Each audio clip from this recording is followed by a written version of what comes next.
आणि आपला शेतकरी हा नेहमी भरडला जातो सगळीकडं. तुम्ही बघा सेमिनारला जर जेव्हा नसतो, परवाच एक व्हिडिओ बघितला, एक कॉलेजमधली मुलगी तिथे गेली होती एका आपल्या सेमीवर आणि तिथं काही घटना झाल्यामुळं ते त्या लोकांना पर्यटकांना तिथं त्या सेमीवर जाऊन देत नव्हतं. तर ती मुलगी एवढी भांडायला लागली, ती म्हणजे आमच्या टॅक्सवर तुमचा पगार मिळतो. सैनिकांना कॉलेजची मुलगी म्हणती.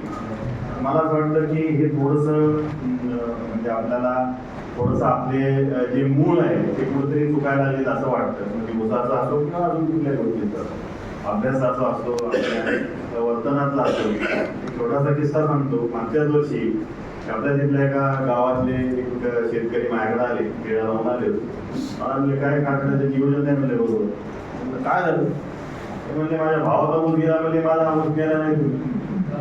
आम्ही कर्मचाऱ्यांना बोलवलं, काय झालं बाबा यांच्या भावाचा ऊस गेला आणि यांचा ऊस का नाही गेला.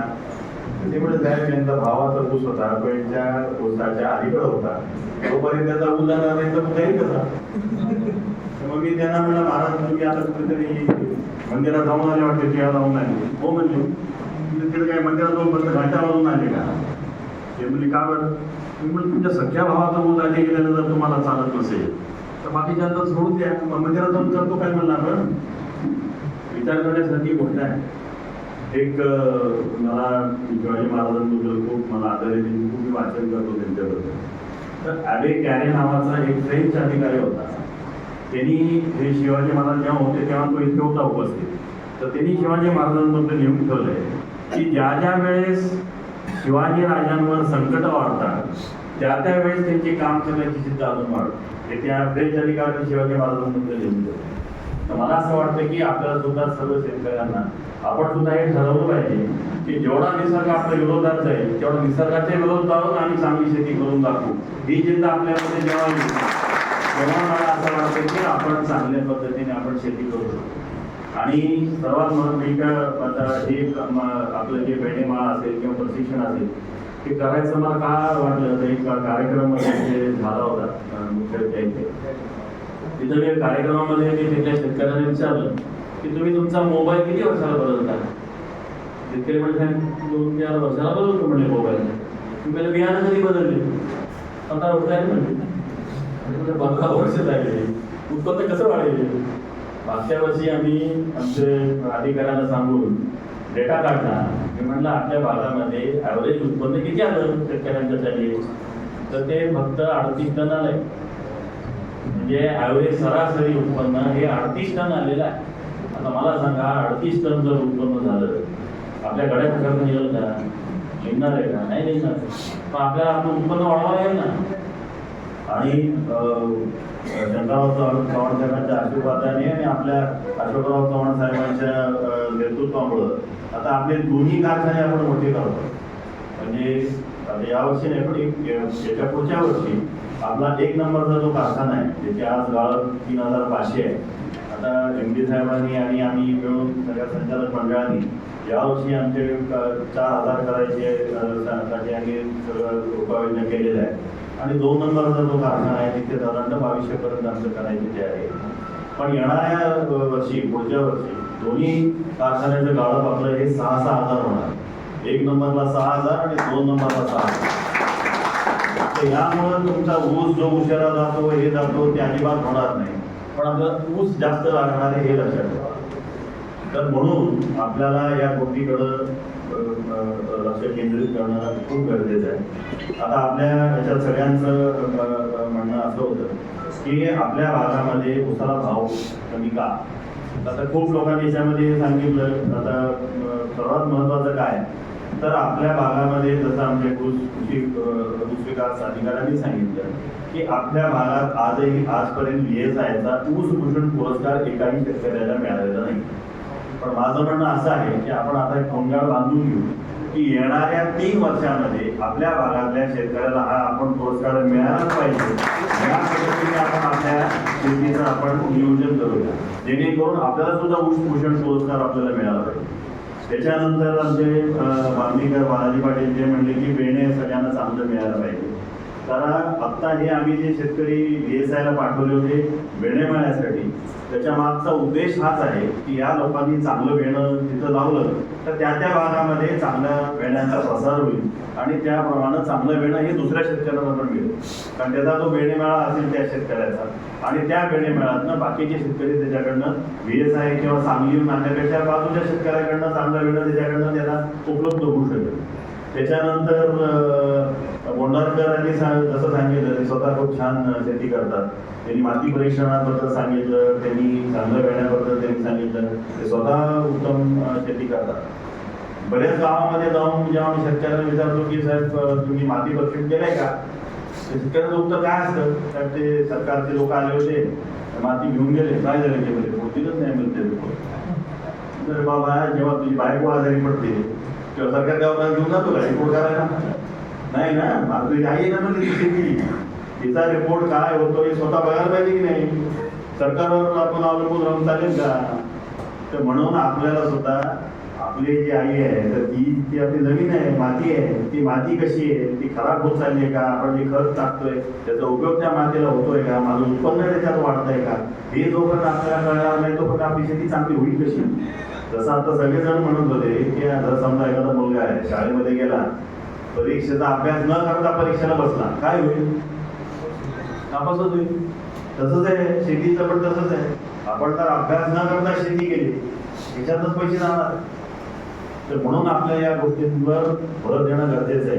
आता मी बऱ्याच गावात जातो, आपल्या इथं बरेच शेतकरी हळदीचं पण उत्पन्न घेतात ना.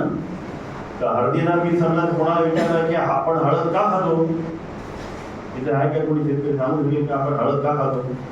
आपल्या भागात खूप मोठ्या प्रमाणात हळद होतो. का खातो हळद आपण, जेव्हा आपल्याला जखम झाली हळद लावतो की नाही, लावतो ना हळद, का हो हळदच का लावतो, तिकट का नाही लावतो.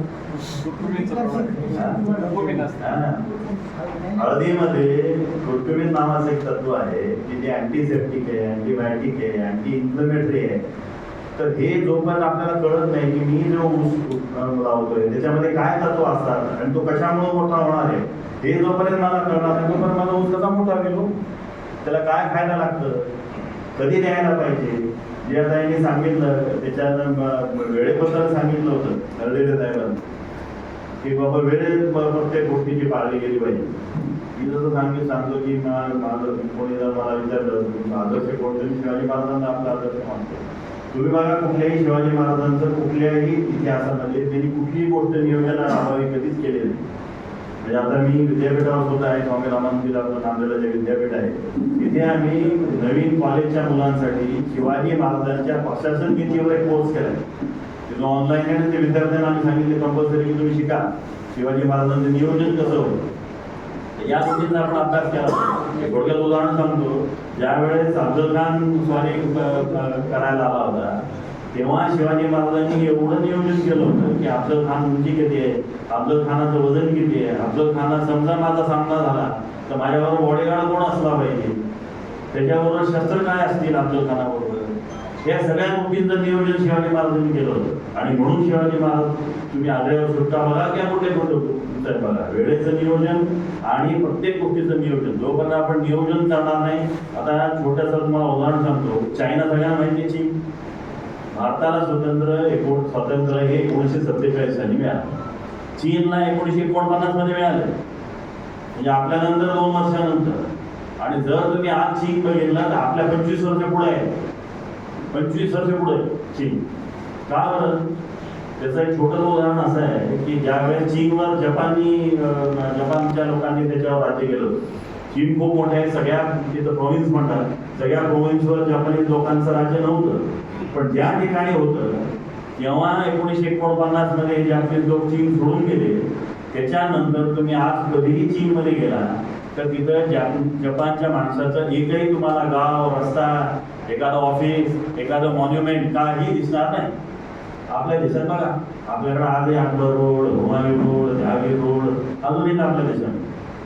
तर मला हे सांगायचं कारण असं आहे की आपल्या देशाला जर मोठं व्हायचं असेल, जोपर्यंत आपल्या देशातला शेतकरी मोठा होत नाही तोपर्यंत आपला देश मोठा होत नाही. मला आदरणीय अशोकराव चव्हाण साहेबांनी दिल्लीला नॅशनल फेडरेशनला पाठवलं. तर मध्ये एक बैठक झाली, आदरणीय अमित शाह साहेब जे देशाचे गृहमंत्री आहेत, ते सहकार मंत्री सुद्धा आहेत. तर त्या कार्यक्रमात ते होते, तर त्यांचे सेक्रेटरी त्यांच्या भाषणात म्हणले होते की किसानों ने अपना नजरिया खेती की तरफ बदलना जरूरी है और सरकार का केंद्र बिंदु किसान है.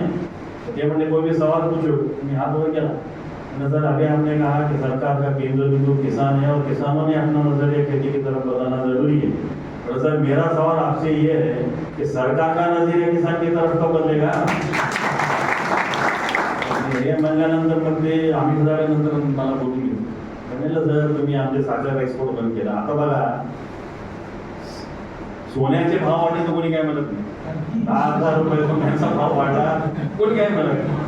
उसाचा भाव 75 रुपये झाला की सुरू झाली मग सगळ्या चॅनलवर उठले की सुरू केलं. साखर कशी काय वाटली, अरे तुला काय भाव खाऊ दे. मला आठवत आहे अमित शाह साहेब मला म्हणलं होते आता तुम्हाला सांगतो MSP जी आहे साखरेची ती आजही 31 रुपये आहे. त्याच्या अगेन्स्ट आपण जे FRP देतो म्हणजे जे पैसे देतो शेतकऱ्यांना ते 114 पट वाढलं.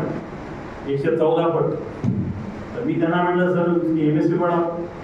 तर अमित शाह साहेब म्हणले अरे गरीब आदमी को सस्ते में चाय मिलना चाहिए. मी त्याला म्हणलं सर बोलो क्या बोलो मतलब सर चाय बनाने के लिए उसमें चाय की पत्ती डालनी पड़ती है. मतलब सर वो 550 रुपये किलो है, 40 रुपये की शक्ति के पीछे क्यों पड़े मला. बरोबर आहे की नाही. चहा की पत्ती 550 रुपये किलो आहे, 40 रुपये साखरचे मला. आणि मला सांगा समजा 5 माणसाचे एका घर समजा 5 लोकांचे किंवा 10 लोक एका घरात तुम्ही गावात राहणार 10 लोक 10 लोकांना महिन्याला जास्तीत जास्त 3 किलो साखर लागते आहे की नाही. 100 रुपये जाणे आहे ना पण ते 100 रुपये जाऊन पेट्रोल भरायला दे. मग तुम्ही काय मला लागले साखरेच्या. तर माझं म्हणणं असं आहे की आपण सुद्धा हे प्रश्न आपण विचारले पाहिजे. आम्हीच्या काळात दिल्लीला जातो आम्ही 100% आपण विचारतो सरकारला. दुसरं असं आहे की आता सगळ्यांनी भद्रे साहेबांनी सांगितलं की ठिबक केलंच पाहिजे. आपल्या भागामध्ये त्यासाठी शंकरराव चव्हाण साहेबांच्या कृपेने भरपूर पाणी. आता हे जे पाणी आहे पाणी नीट वापरलं सुद्धा पाहिजे. आपण डायरेक्ट गाणानं पाणी सोडून देतो की नाही. आपल्याकडं कमीत कमी 5 सह्या येतात, 6 आपल्याला कॅनलला रोटेशन येतात 6. आता एकदा जर तुम्ही दांड्यानं पाणी दिलं तर 15 दिवस आपल्याला लागतात, कमीत कमी 15 दिवस. आता 6 पाळ्या म्हणजे 15 90 दिवस म्हणजे 3 महिने रोजच काम करत नाही. कुठून वजन भरेल आणि कुठून रिकव्हरी येईल चांगली. तर म्हणून आपल्याला हे ठिबक करणं अतिशय गरजेचं आहे. त्याच्यानंतर शुभम साळुंखेने सांगितलं की त्याला आता वेळेवेळेला करायचं. मी तुम्हाला सांगतो की जोपर्यंत तुम्ही शेतीला धंदा म्हणून करणार नाही तोपर्यंत शेतीमध्ये आपण सक्सेसफुल होऊ शकत नाही. शेतीला धंदा म्हणूनच केला पाहिजे तर ही शेती चांगली होऊ शकते आणि आपल्या खिशात पैसे वापरू शकतात. आता इथे किती लोक आहेत की जे आपला खर्च नोंदवून ठेवतात शेतीत केलेला. Very good. 3 जण आहेत, 4 लोक आहेत, बाकीचे का नाही नोंदवून ठेवतात. आपण जो खर्च आपल्याला कळलं तर पाहिजे ना की मी नफ्यात आहे का तोट्यात आहे. कुठल्याही धंद्याचा हा मूळ आहे की मी जो धंदा करतोय मी एका तोट्यात आहे का नफ्यात आहे कसं कळणार तुम्हाला. तुम्ही जर तुमचा खर्च नोंदवून नाही ठेवला तर तुम्हाला कळेल कसं.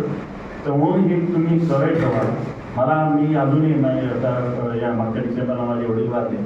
माझ्या वडिलांच्या 1957 पासूनच्या डायऱ्या आहेत. रोज दिलेला खर्च त्याच्यात जेव्हा अजून आहे म्हणजे जपून ठेवलाय. 1957 पासूनच्या माझ्या वडिलांच्या डायऱ्यात की मी रोज एवढा खर्च केला. जोपर्यंत तुम्ही खर्च तुमचा मांडणार नाही म्हणजे आता आमच्या आदरणीय शंकरराव चव्हाण साहेबांनी आमची शारदाभूमी शिक्षण संस्था सुरू केली. तिथं आमची महात्मा फुले शाळा आहे. तर त्या महात्मा फुले शाळेमध्ये मला सांगा जेव्हा आपण शाळेत होतो कधी आम्हाला शिकवलं नाही खर्चाचं नियोजन काय असतं, इन्कम टॅक्स काय असतो, इन्शुरन्स काय असतो. जेव्हा भरायला लागलं तेव्हा कळालं. दुसरे आता तुम्ही मारवाडी गुजराती समाज जो आहे लहानपणीपासून मुलाला गल्ल्यावर बसवतात त्याला कळतं धंदा कसा करावा. तर माझं म्हणणं असं आहे. आता मला सांगा इथं तुमच्यापैकी किती लोकांची मुलं शेतावर येतात तुमच्याबरोबर किती लोकांची येतात. इथे आमचा अर्धापूरला शंकरराव चव्हाण महाविद्यालय तिथं 72% मुली आहेत त्या कॉलेजमध्ये. तर मी तिथं त्या मुलींना प्रश्न केला की तुमच्यापैकी किती मुली शेतकऱ्यांच्या मुलाचे लग्न करू इच्छितात. एका मुलीने हात होत नाही. मी म्हणालो तू शेतकऱ्याची मुलगी आहे ना. ते म्हणजे दादा या अंगावरचे कपडे अजून घरी 4 जोड एवढं दिलं म्हणजे आलं लागेल ना फोकट फोकड्यात बोलून बोलून. तर हे जर असं असेल तर मला सांगा, आज प्रत्येक गावामध्ये 200-300 पोरं लग्नाचे आहे की नाही? हजार झाले. मी कधी सांगायला तर मला सांगा, हे चांगलं आहे का? जर गावातली मुलं गावातच राहत असतील, त्यांना उद्या काम करता उद्या वाईट वळण लागू शकतात ना. मला इथे नांदेडचे जे कमिशनर आहेत ते आय जी उमाप आहेत, ते म्हणले आम्ही साधारणतः 300 कट्टे पकडले म्हणजे गावठी कट्टे. आता ही मुलं रस्त्यावर उभं राहून कट्टे लावून त्वरा करायला लागले तर कोण जबाबदारी घेईल?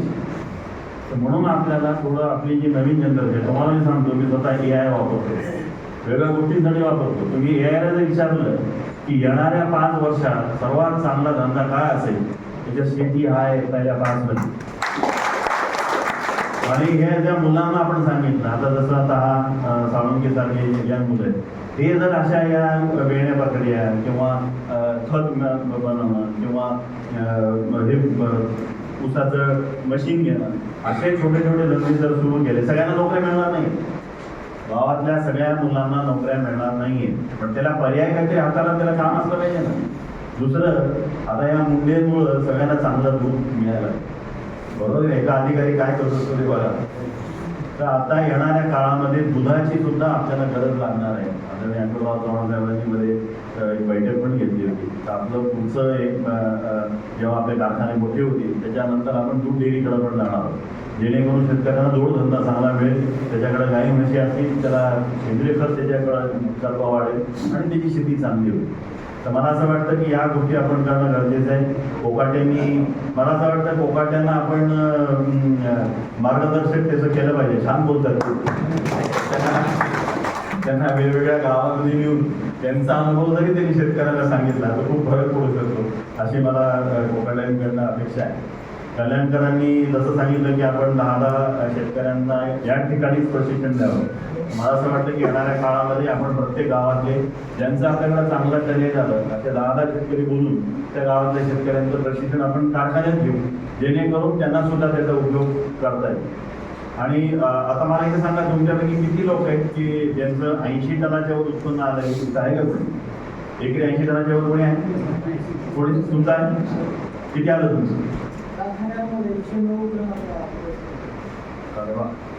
काय होतं, तर मला असं म्हटलंय की तर माझं असं म्हणणं आहे की यावर्षी आपण आम्ही पुरस्कार जाहीर करणार आहोत की ज्याचं 100 टन आलं त्या कारखान्याकडनं 21,000चा पुरस्कार आपण. आणि दुसरं असं आहे की आपण आपल्या गावातली जी मुलं आहेत की जे तुमचे पुतणे असतील, मुलं असतील, भाऊ असतील आणि ज्यांना काहीतरी शेतीत करायची इच्छा आहे, तर अशा मुलांचा आपण एक वेगळा ग्रुप तयार करू.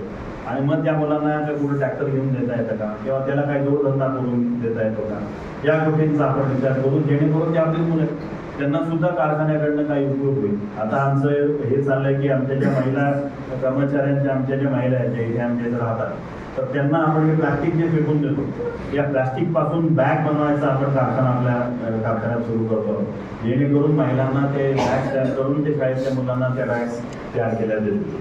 तर मला असं वाटतं की आता आपण एक चांगल्या प्लॅटफॉर्मवर आपण आलेलो आहोत. येणाऱ्या काळामध्ये आपल्याला आपल्या कारखान्याचं नाव सगळीकडे झालेलं आपल्याला बघायचं. आणि पुढच्या वर्षी मला असं वाटतं की आपला कारखाना 100% आपल्या 3,000च्या वर आपला भाव जाईल याची मला खात्री आहे. आपली रिकव्हरी चांगली झाली पाहिजे. आपले कारण मागच्या वर्षी जर बघितलं, 1 नंबरला साधारणतः 10.5 रिकव्हरी आणि 2 नंबरला 10.72. तर ती आपल्याला आता 1 नंबरला आपल्याला साधारणतः ती 10. मी मध्ये सांगलीला गेलो होतो, तिथे सोनहिरा कारखाना आहे विश्वजित रत्नांचा, त्याच्या कारखान्यावर मी गेलो, त्यांना पुरस्कार मिळाला. तर त्यांनी यावर्षी 3260 काहीतरी भाव दिला. मी त्यांना म्हटलं तुमची रिकव्हरी किती आहे? ते म्हणजे आपली रिकव्हरी 12.25 आहे. म्हटलं 12.25 तुमची रिकव्हरी कशी आली? ते म्हणजे आम्ही एकही धांडा 265 घेत नाही. आणि दुसरं ते म्हणे आमच्याकडं कमीत कमी 200 शेतकरी असे आहेत की ज्याचे 100 टनाच्या वर त्याचं उत्पन्न आहे. 200. मग म्हटलं तुम्ही हे बेणं कसं तयार करता? मग ते म्हणले आम्ही शेतकरी, आमचे जे काही शेतकरी आहेत ते बेणेमेळा करतात. मग मी त्यांच्या बेणेमेळावर जाऊन आलो, त्यांचे बेणेमेळा बघून आलो. मग मी आमची जेव्हा मीटिंग घेतली मी म्हटलं आम्ही ते करतात मग आपण बेळेमाळा का करू नये. तर त्यामुळं आम्ही हे बेळेमाळा करायचं ठरवलं आणि जेणेकरून मग आपल्या भागात चांगलं बेणं येऊन मग चांगलं आपण त्याच्यातून उत्पन्न काढू शकू. जेवढी मी आपल्याकडनं अपेक्षा करतो खूप वेळ झाला. तुमचं परत एकदा सगळ्यांचं मी मनापासून तुमचा आभार मानतो आणि तुमच्याकडनं अशी अपेक्षा करतो की तुम्ही तुमच्या गावातले जे शेतकरी आहेत त्यांच्याशी तुम्ही जेव्हा बोलतो आपण तर त्यांच्याशी थोड्या या गोष्टी पण बोला की कसं बेणं निवडलं पाहिजे, उत्पन्न कसं वाढलं पाहिजे, खताचं नियोजन कसं केलं पाहिजे, माती परीक्षण का केलं पाहिजे. या गोष्टी जर तुम्ही शेतकऱ्यांना तिथं बोलला तर मला असं वाटतं की आणि येणाऱ्या काळात मी तर सांगेन की आपण गावामध्ये जे सप्ते करतो त्या सप्त्यामध्ये एक दिवस फक्त शेतीचा आपण दिवस ठेवला पाहिजे. एक दिवस शेतीचा जरी आपल्या सप्त्यात आपण ठेवला तर चांगले कृषी अधिकारी बोलवा, चांगले जे जनावर आहेत त्यांच्यासाठी वेटरनरी डॉक्टर्स बोलवा, महिलांसाठी तर आपण करतो तपास डॉक्टर येतात. तर या गोष्टी आपण सप्त्यात जर घेतल्या तर मला असं वाटतं कंपल्सरी या गावात त्याचा चांगला प्रसार होईल आणि मला असं वाटतं की येणाऱ्या काळामध्ये.